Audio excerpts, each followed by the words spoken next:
clots. Recording in Sometimes progress. they can lead to this embolism the clot can shoot from there and go to the lungs. And that's what has happened in this patient. So Dhruv is completely right. So let's look at the figure, how we talked about it yesterday. So if you look at the numbers, um, Eliza, does this make sense to you? Why we get O2 levels high here? Yes, because you said she's breathing more. Yeah, she's breathing more anyways, but we are talking about alveolar O2 numbers. This is going to be 150 partial pressure. If we are taking into account 150 here and there is no perfusion down here. So CO2 that was going to get emitted from here is not there. So if we say alveolar CO2, that won't be right because ideally in your atmospheric pressure, you have only a fraction of CO2 present. Does that make sense, Eliza? Yes. And since there is no CO2 that is getting diffused out, you're gonna just accumulate your alveolar O2 number there. Joel, you have something Sorry. to add? Sorry, I was trying to explain to myself. Sorry. Oh, okay, no worries. That's okay. Yes, Abdul, you have question? Yeah, good morning, Professor. Good Would it morning. affect the lung volume at all, like this condition? Not really. I mean, as such, there won't be any changes to the lung volume, but it's basically the block at the perfusion, right? Abraham, you have question? Yes, ma'am. It's the same with this question. It's not anything different. So if it said the arterial blood within the CO2 be increased, is that? Say it again, Abraham. I did get your If question. sorry, I'm so sorry. I have my heater going. If it asks if the arterial blood, like for the blood, would it be an increase in CO2 then? Yeah, I mean, yes, Okay. obviously, because it's not getting diffused out, right? Oh, okay. Yeah. So No, if I'm just trying to see, like, I think I misread the question similar to the other young lady, because I was thinking it was asking about the blood, but you're asking about the actual alveolar, the yeah, sac. So I yeah, think yeah, this is tricky. Yes, you are yeah. accumulating CO2 because whatever you are making in your, and that's the whole problem here. Mhm. And, if not detected in time, it can be fatal as well. So Okay. keep that in mind. Yes. And then just for, clarification, due to anxiety, the big A, is that alveolar or is it the tiny Big A is the alveolar, but you may see in some of the equations big A and small a kind of, mixed up. A? Okay. So ideally, we do think whatever is in the alveolar site should be in the arterial blood as well, right? Yes, ma'am. So yeah, just don't confuse yourself. If we are asking you a question, we will be very fair for what Okay. we are asking. Okay. Thank you. Right, is everyone clear? So perfusion ventilation ratio um, would be increased or what?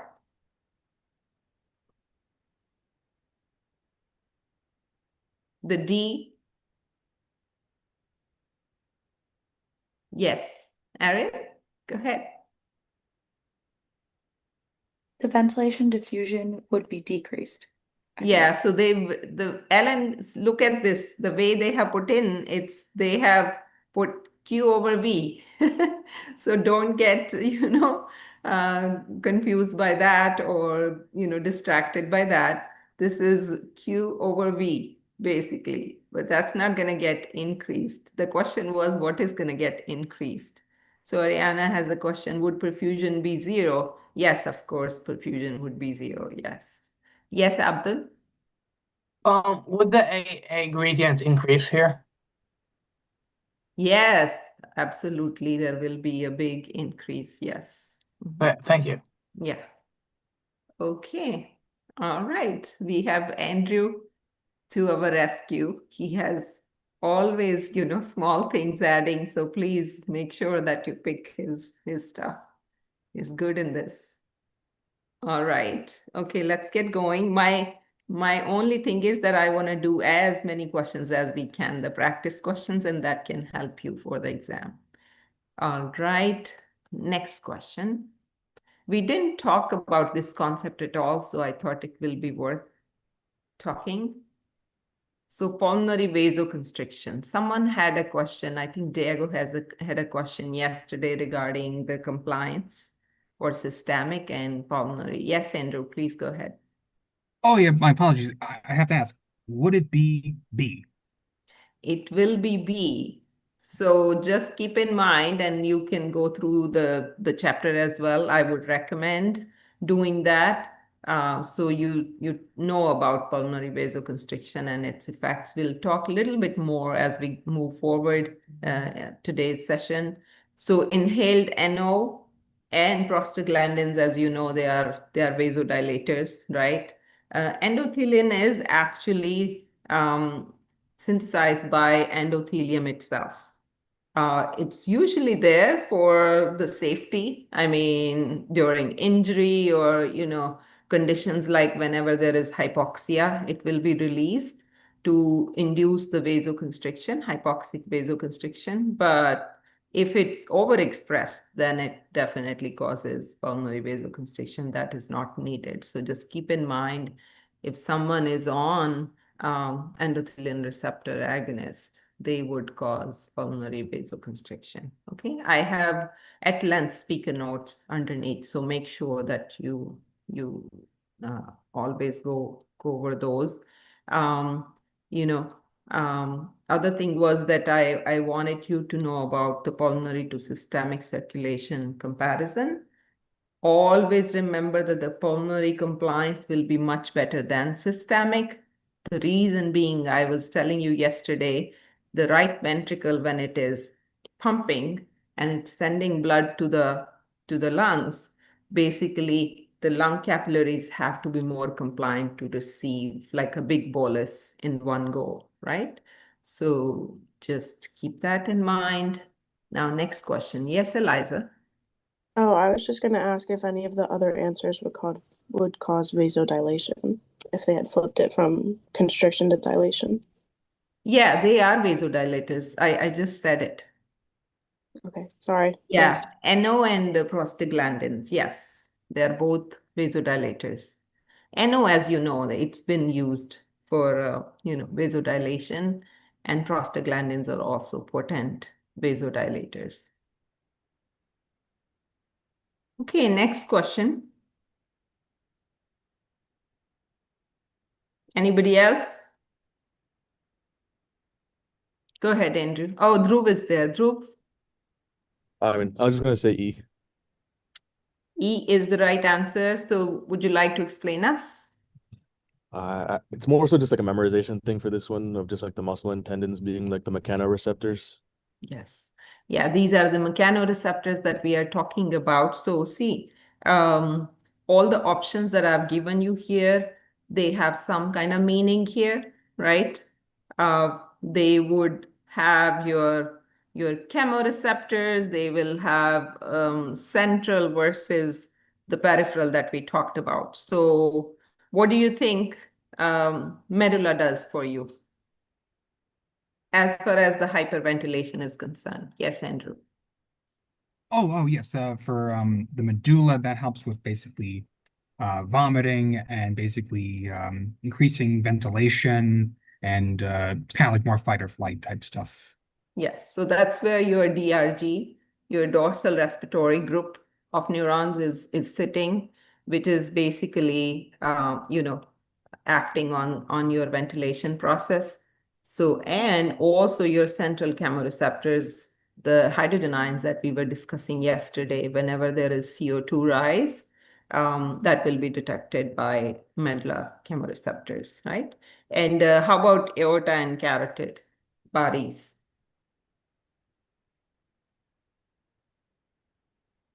Medulla and carotid bodies.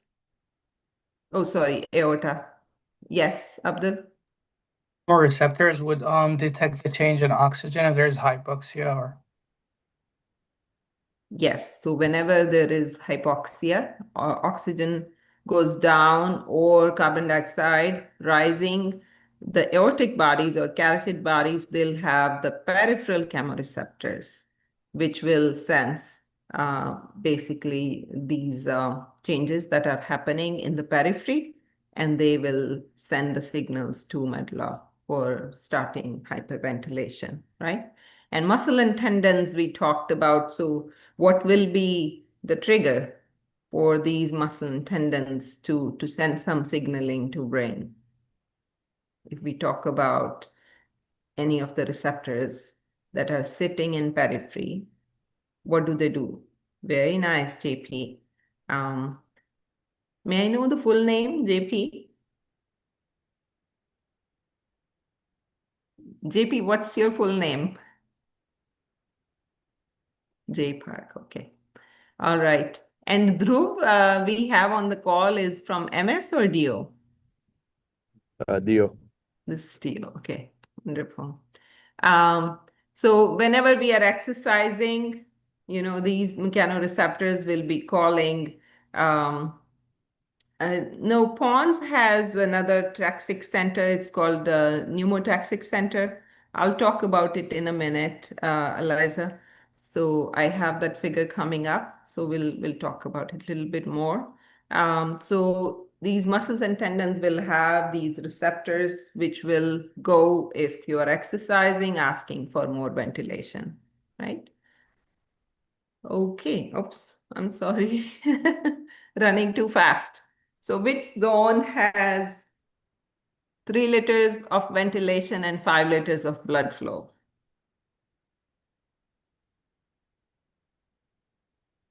Yes, Joel. Joel?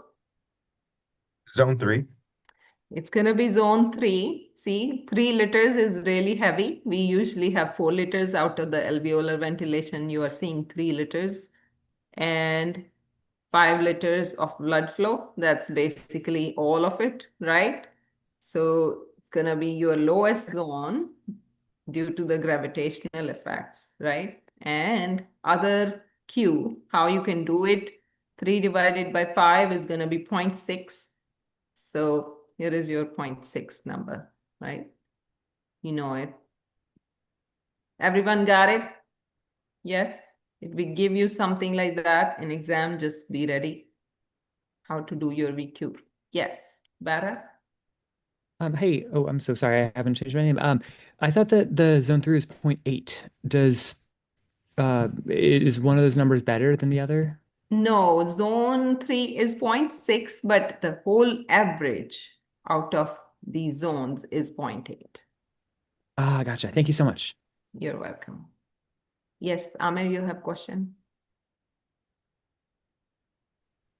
Hi, Dr. Kaur. Sorry, could you explain that one more time? Yeah, The so what I was saying, like if we go back, we were looking for, I told you yesterday, when you have alveolar ventilation of 4 liters per minute and your cardiac output is 5 liters, right? So when we take VQ ratio, that is 4 divided by 5, right? And that gives you 0.8, the average. So here we have given you which zone has 3 liters ventilation and 5 liters of blood flow. Basically, you know that your zone 3 has the heaviest perfusion, right? So if you do VQ, it's going to be 0.6. If you match that, it's your lowest zone. Make sense? I get that, yes, but like, if I were to look at this on the exam and I see the values, like, how could I really determine like which zone is, even though I know where perfusion is higher or lower, or where ventilation is higher or lower? So you should know, right? By the numbers, you should know it. You know the average by now, right? So I don't know what more I can tell you. Okay, I think I got it. Thank you, Dr. Kaur. It's basically the gravitational effect that we are looking. And other thing is that the perfusion is also impacted by the hydrostatic pressure.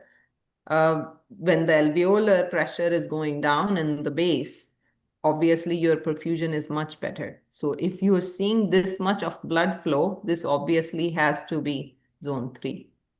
Does that make sense? Yes, I got it. I just never received it in that kind of context before. That's why I was a little bit confused. Thank you, Dr. Kaur. Yeah, thank you. And that's what these questions are for, right? That's why I woke you up so early. Yeah. All right, we're gonna practice more and more. That's my only deal. I thought that that's the best way to challenge you guys. Okay, I'm not gonna go over the previous figure because we talked about it, but I wanted to talk about this. So here, just think about this. These are different receptors that we are looking here. We talked about the chemoreceptors, which are the main ones that would make someone hyperventilate in case CO2 levels are going high. They are directly talking to DRG in medulla, right? And here is your vagus and glossopharyngeal nerve. They're the main ones. They actually help in this, but these receptors, they talk directly because that's where they're acting, right? But the peripheral ones, they are through the nerves, cranial nerves. So you can see whatever is in red, O2 levels, as soon as they go down, that will be a big stimulation, right? And then CO2 or hydrogen ions, they are going high. That will be coming from the peripheral receptors, as we talked about the carotid and aortic bodies. Here are your lung stretch receptors. If someone is trying to inspire too much or you are doing a very deep inspiration, the lung stretching also has a limit. So if you are stretching it too much, there are lung stretch receptors. They will bring the inspiration down. So they switch it off by sending the signals here. Whereas the muscles and joint receptors, the mechanoreceptors we just talked about, they are the ones which is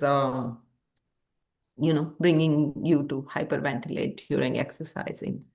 And there are two other centers. One is pneumotaxic center, which is usually there to turn off inspiration. Again, this is when we are trying to exaggerate inspiration, that's what it does. And here is the apneustic center, which is basically prolonging the inspiration, and this is sitting in pons. So that's the relation here.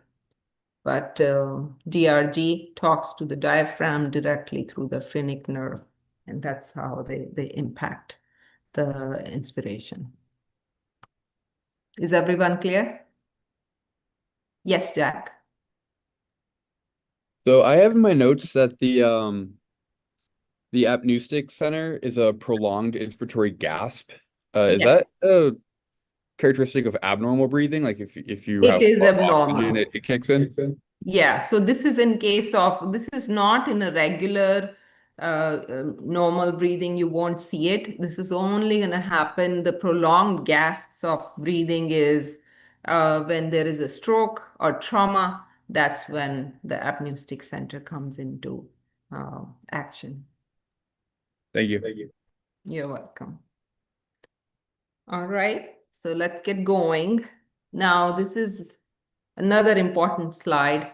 So just don't miss anything. If you see things on the slides which are in red or, I highlighted those, just be wary of that. Important for the exam. Okay. So people who are living, Andreas has a question. I'm not sure, Andreas. You can check it out. I believe it's in pons. It's more of an anatomy question, but All right. Because yeah, I saw, check it sorry, out. I saw like the pneumotaxic center. It's more so in the upper pons, and Okay, I I didn't know think if we that would have one to is in lower pons. If the other one is in upper, then all right. one is lower pons, if I remember. Would If we I have to remember differentiate correctly. that? Huh? Say it Would again. we have to differentiate that No, for the exam? That's more of an anatomy question. No, we would All go right. more physiological. All right. Okay. Thank you. Yeah, you're welcome. All right. Yeah, that's spring semester. Yes, Carlos is right. Okay, so high altitude, when people are living at high altitude for certain time, there are certain changes which are happening in the body. Why? Because we talked about how the atmospheric pressure is low there, and that is bringing the alveolar PO2 levels low, right? So what are the changes that they would experience? So there will be hyperventilation time to time, right? Since arterial blood has low PO2. And if they are hyperventilating, of course, they are getting into respiratory alkalosis. I'm sure you have done this in biochem. Have you talked about that? Hyperventilating, right? Getting rid of more CO2, and you are left with more bicarb there, right? Okay. All right. And then the pulmonary blood flow now. That's important thing. So the pulmonary resistance will be increased. Can anyone tell me why? This is another important thing. Yes, Andrew. Oh, thank you. Would it be because it senses low oxygen, so in order to conserve it, it constricts the blood vessel to kind of keep it in there? Beautiful. So hypoxic vasoconstriction, I told in class earlier also, this is kind of an adaptive mechanism. So it can happen in certain pathological states. We talked about emphysema. So where the blood will be shunted towards the area which are more ventilated. So you will see hypoxic vasoconstriction in certain beds, and it will be shunted towards where the ventilation is better. Same thing at high altitudes. The pulmonary resistance is going to go high because of the hypoxia that is happening there. So it will be shunted towards the areas where they are seeing more the blood will be shunted to the areas where there is more ventilation, right? Now, the pulmonary resistance going high, what do you think the impact will be on the right ventricle?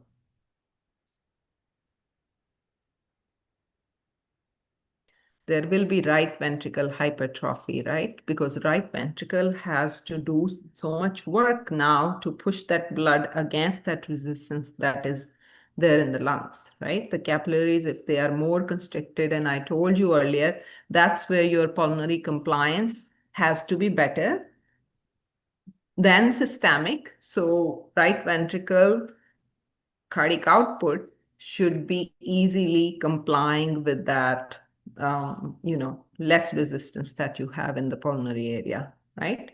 So if someone is having consistent pulmonary resistance in the capillaries, it will lead to the hypertrophy of right ventricle. So people who are living at really high altitude for good number of years, they may develop this condition over the years, okay? And then we talk about the O2 hemoglobin curve. You know that there will be always need of O2 delivery since we have saturation levels slightly low. So 2,3-DPG, which is a glycolysis product from RBCs, that will be shifting the curve to right, and it has affinity to the beta chains, right? So it's going to go bind there and let O2 unload and get delivered to the tissues. So keep that in mind. And lastly, erythropoietin will be high. And I told you earlier that erythropoietin goes to bone marrow and lead to hematopoiesis or erythropoiesis, so makes more RBCs. So these populations will be experiencing polycythemia. That would be a condition where more RBC number will be there. Is everyone clear about these? It's going to be important for the exam. Ready? Yes, Abraham. Do you mind explaining under erythropoietin why there's a decrease in O2? Is it not is it because of the high altitude, or I'm confused? Yeah, this is yes.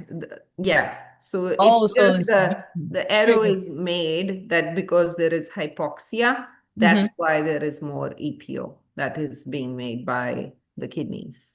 Oh, okay. So the top row is, so altitude is the main trigger, but the second row is what's telling that specific area to do the third row. Okay. Yeah. Sorry for the confusion. No, it's fine. It's good to get this cleared. Yes, Amir.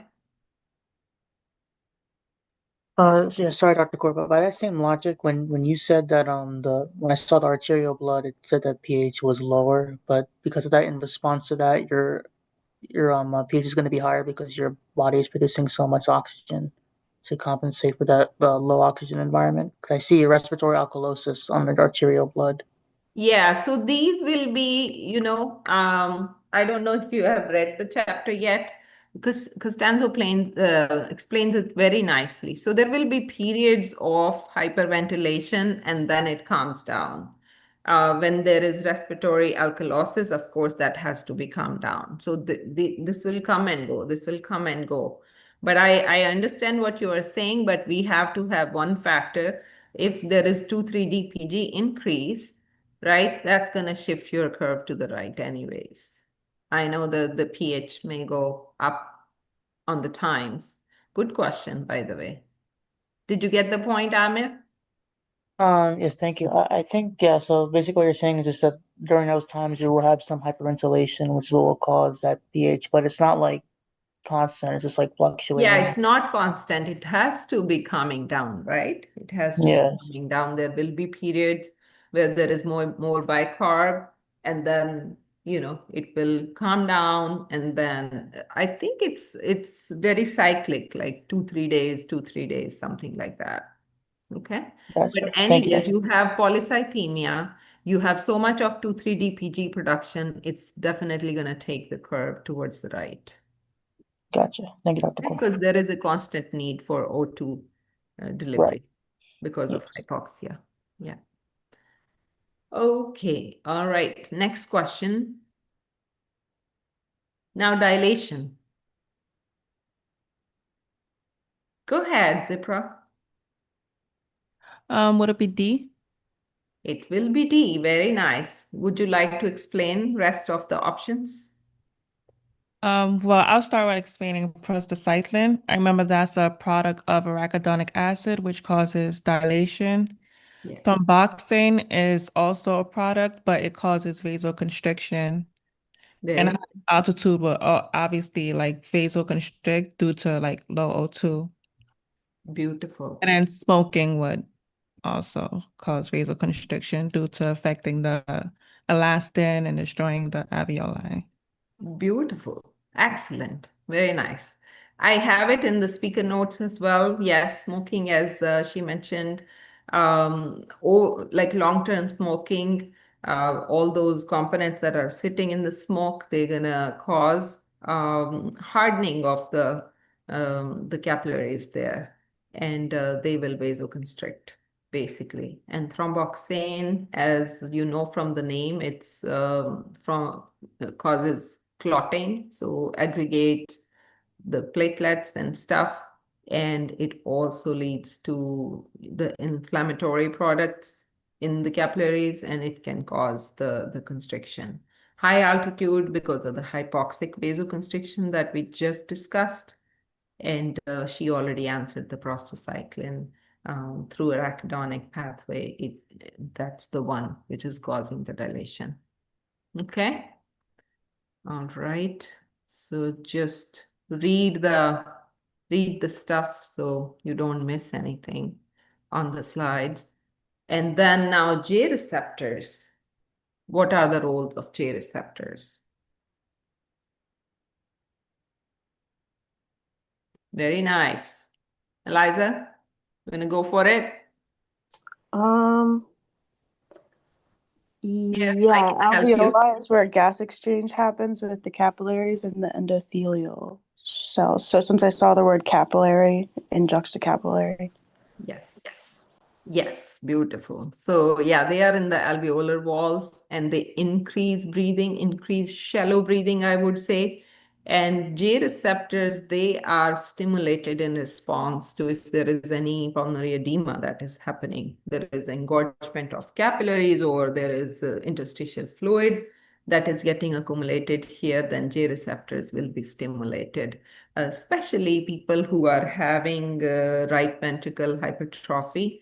And then further down, it will be vasoconstriction sitting in the capillaries. So if fluid starts to accumulate, that's where the problem would start to happen. So Deborah is asking fluid and CSF. No, this is just for the lungs. Deborah? Yes, CHF, very nice. Congestive heart failure, right? So just keep all those things in mind, and that will lead to retention of the fluid in the area, in the capillaries, and this interstitial fluid, whenever it's being sensed by these J receptors. This was actually an Indian guy who found these J receptors just in the alveolar walls. Yes, Andres? Could this be due to an increase in CO2 as well to expel more CO2 or induce hyperventilation?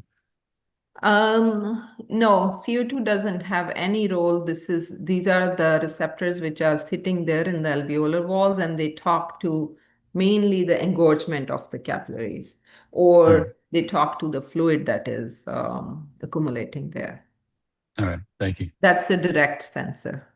So in edema, basically, the patients will have increased, it's kind of shallow breathing because they can't do like a good breathing there. Okay, thank right? you. Okay, one more time. I'm not going to go over it now. I want to do more questions, so I'm going to just move forward, but just keep in mind all these receptors. How do they talk? Central chemoreceptor is the first one in your brain talking to high CO2, but they sense hydrogen ions, and peripheral chemoreceptors do different. Lung stretch which are sensing the stretch of the lung. Muscle and joint, they will be hyperventilating, right? And J receptors we just discussed, that they will be sensing the engorgement or the edema that is going on there. Okay, which of the following is found in ponds and ceases inhalation? Yeah, Andrew.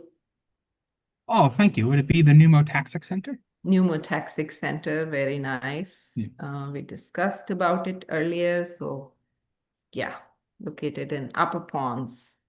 Yeah. All right. Thank you.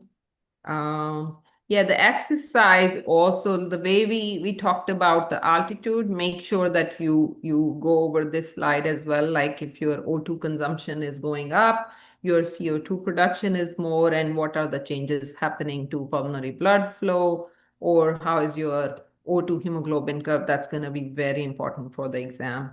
And also what is happening in the arterial blood at the same time. So just go over this slide. Don't miss anything in here. Okay, next question.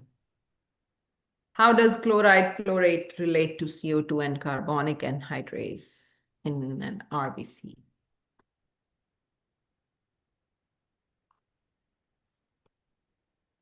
Amir, this is going to be today. I will post them today.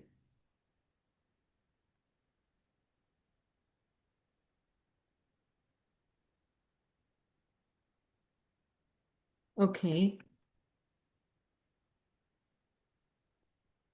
B. Some are saying B. Anyone else? Yes. Erin, do you want to go for it? Yeah, I can. So Yeah, go when ahead. we have increased CO2 production, it's converted to bicarb, and then it leaves and goes into the plasma as Cl comes in to the red blood cell. D is the right answer. So if you remember my slide from yesterday, don't miss it. That's going to be very important. So just keep in mind when you have more CO2 production, basically it's coming to RBCs. And thank you, Erin. Thank you so much. I'm sorry if I don't say thank you enough to all of you who are participating so nicely. Yes, Erica, you are correct. The Herring-Brewer reflex is the lung stretch receptors. So you kind of, if you are overstretching the lungs, there has to be a limit. So it blocks off the inspiration and brings the lungs back to the normal. Okay, so here is your bicarb being made, and then you have bicarb antiported with chloride. So chloride comes in and bicarb would be released to the plasma. Now, what's going to happen to hydrogen ions here?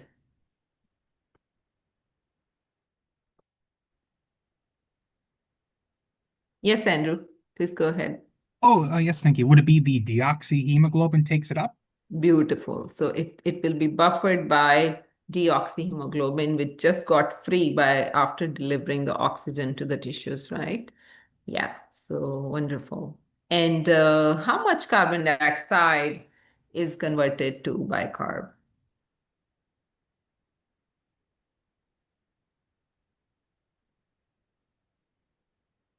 How much?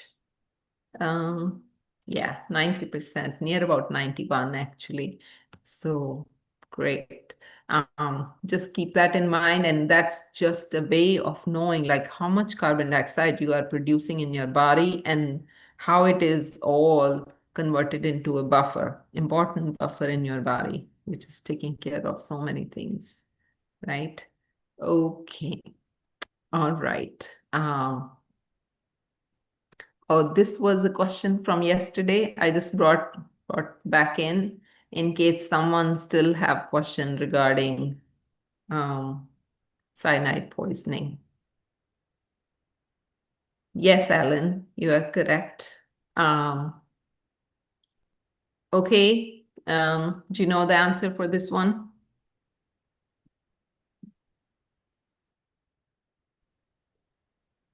Yes, D is the right answer. Everyone understands what is happening in hypoxia or hypoxemia, how your gradients are changing. Can you tell me which are the conditions where the A gradient is increased? Any volunteer? Just wanted to do it few times, so you are just ready. Yes, Christian, please go ahead. Actually, you know what? As I raised my hand, I realized never mind. Okay, somebody else? Erin, yes, please. I think it's anything that has to do with diffusion defects. So, a right to left shunt, there would be like less diffusion, or essentially like anything that's wrong with diffusion, you would have an increased AA gradient. When there's no issues with diffusion, essentially it'll be normal. Yeah, I mean, diffusion defects are different from right to left shunt. So right to left shunt is basically when you are mixing deoxygenated blood to the oxygenated one, right? So you are diluting the oxygen number there. So of course, it's going to change your A gradient. Yes, Jasmine, you have question? Oh no, I was just Or gonna you say just wanted to add in there? emphysema. So yeah, give me all different reasons that you can that brings A gradient. Yes, fibrosis is a very good example for increasing A gradient. What else?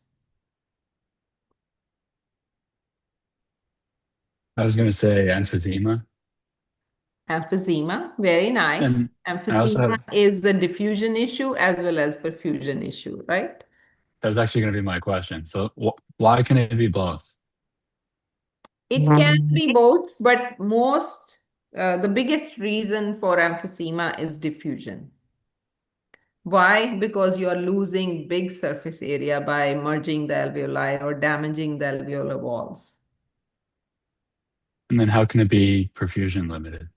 Perfusion is like how we talked about, like 2 or 3 alveolus. They open up and they make big alveolus, right? So you lost the surface area. That's like the smaller alveoli that they were doing nice gas exchange there, but now it's a big one. So you lost the surface area there. And other thing is that up there on the alveolar surface, the capillary network, sometimes that is lost by pathology. So walls are very thin, they are damaged by the smoke and tar over time, right? The whole capillary bed, sometimes it's abolished. Okay, thank you. Make sense? Yeah. Yes. Very nice. Embolism, very nice. What else? Pulmonary edema. Pulmonary edema can bring it. Beautiful. Anything else comes to your mind? Pneumonia. Beautiful. Asthma. Asthma also can bring it sometime if, the obstruction is too much up there. I'm very happy, very happy. All right, I think we are ready for the exam. Is atelectasis one as well or no? Atelectasis, yes. Beautiful, Abram. Thank you. Yes, Eliza? Sorry, I just had a question. I know we like got to this question, but I don't like it was the end of class, so I don't think we had gone through it. That's what I meant. But so does cyanide poisoning have an AA gradient? So it's not A gradient in cyanide poisoning. So let me go over one more time. That's why I brought it back, because some students had issues comprehending this stuff. So cyanide binds to a different spot on the hemoglobin than where O2 is binding. Okay? It's actually binding to iron, not to hemoglobin even. So the person is having no hypoxemia, no sign of hypoxemia. You have 100% saturation going to the tissues and cyanide sitting along with it. Now, problem is the oxygen utilization in the tissues is impacted. So the metabolism, it's actually cyanide poisoning is impacting, or the toxicity is impacting the mitochondrial enzymes, mainly cytochrome oxidase. So it doesn't let whole aerobic metabolism take place. Do you get the point? Yes, yes, that makes sense. So cyanide's the one that occurs on a cellular level. Yes. Okay. Yes, absolutely. So there is hypoxia, but there is no A gradient. You get me? Yes. Yeah. So since there is no hypoxemia, so we don't have A gradient there. All right. Is everyone clear about this? We good? Would that be the same also with carbon monoxide? Carbon monoxide, that's gonna A be gradient's normal. So yeah, very good question, Abraham. And I discussed this yesterday. So there, carbon monoxide has great affinity to hemoglobin, right? So it's gonna go make carboxyhemoglobin there and gonna talk to at least two sites what oxygen was occupying. So they are competitors there. So 50% sites are by oxygen and 50% sites by carbon monoxide. So you have toxicity from carboxyhemoglobin, first of all. And if you look at pulse oximeter, your saturation gonna look fine, because thinking that all hemoglobin sites are occupied. Only ABG gases will tell you that there is hypoxemia. If you do that testing, arterial blood gas test in the lab, that can give us the right information that there is, hypoxemia that has happened. So with carbon monoxide, you're going to see hypoxemia and hypoxia because your curve is going to shift to left, thinking that hemoglobin is tightly bound to oxygen, and it's difficult to unload that oxygen because they don't think that there is any need for that, right? Make sense? Yes, ma'am. Okay, perfect. All right. Yeah, just keep all those things in mind. This is just a story of 0.8 that we've been talking so far. So I thought it's interesting. Okay, right to left shunt. Everyone understands that? We're good with that? Yes? All right. Okay.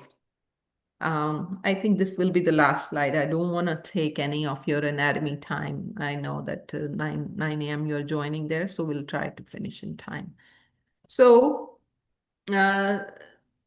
whatever A gradient is telling you here, do you all understand or you have any questions? I just thought if you have any question, I can help you here. So right to left shunt, even if you are supplying that person with supplemental oxygen, you can't help as much. You got it or not? So if you have question, ask me now.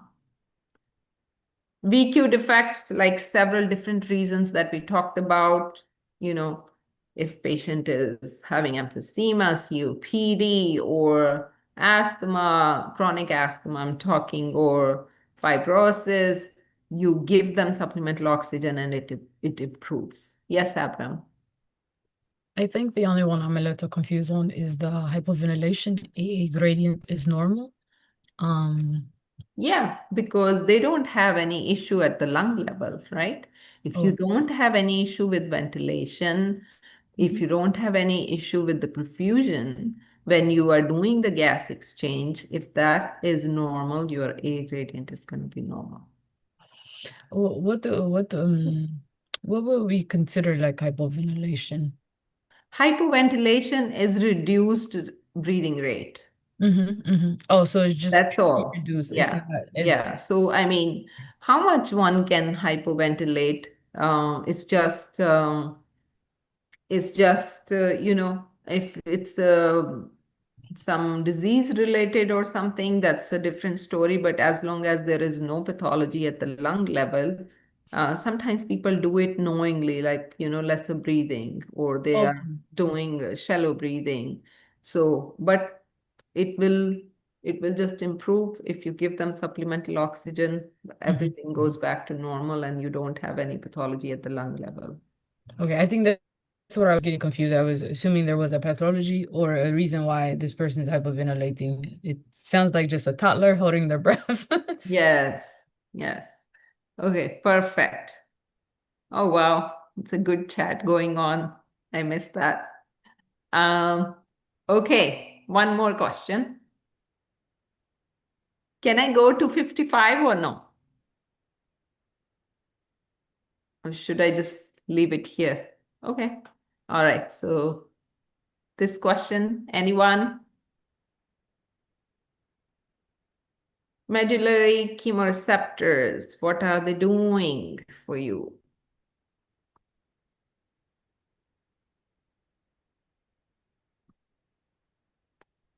What's the answer? Yeah, C. C would be the right answer. Of course, they're not talking to hydrogen ions. That didn't show in this question, but they will be talking to increased pH through hydrogen ions, but obviously it has to be more CO2 levels. Okay, they will be physiological stimulated. Yes, Alan, you're correct. C is the right answer. Okay, so keep that in mind. Chemoreceptors. It said it was D when you clicked. Did you see? Because it says they are inhibited by the increase in acidity. Is there something wrong? Oh, I'm sorry. I meant CO2. So yeah, sorry if I said it incorrect. Yeah, C is not correct. Sorry. They are inhibited by increases in fluid. That's totally wrong. I don't know why. Opposite, they're stimulated, correct? They are stimulated. Okay, sorry. I was Sorry. just looking at CO2. Your chat was covering my question on my end, so I just didn't fully read it. But yes, anytime CO2 goes high, the famous reaction is going to happen, which is going to increase the hydrogen ions there, right? Yes, Yeah. ma'am. So CO2 would be the trigger, but it will be sensed by hydrogen ions. So make sure. Yeah. Sorry, the chat was covering the whole question on my end. That's why. Earlier, I thought I missed some of Andrew's chats. So that's why I pulled it in front of me and got distracted. All right. I think we are good. Again, if you have any questions, just let me know. Shoot me an email with your phone number so I can. So Clarissa is saying something. Clarissa, let me read it. In terms of calculation for this exam, no, I have pretty much covered everything: alveolar ventilation, dead space calculation, alveolar gas equation, all those, I have covered. I think we went very intense as far as the reviews are concerned. But I will be meeting with you guys Sunday night again in case you are still have question. I'm happy to answer. Okay. Dr. Kaur, Yes. I just have a quick question regarding shunts. So Hold on, Erica, 1 second. I want everyone, I don't want to hold everyone here. So those who have question, if you have time, you can stay back, but otherwise you go because there are strict instructions now to let you guys go, and then I can answer that.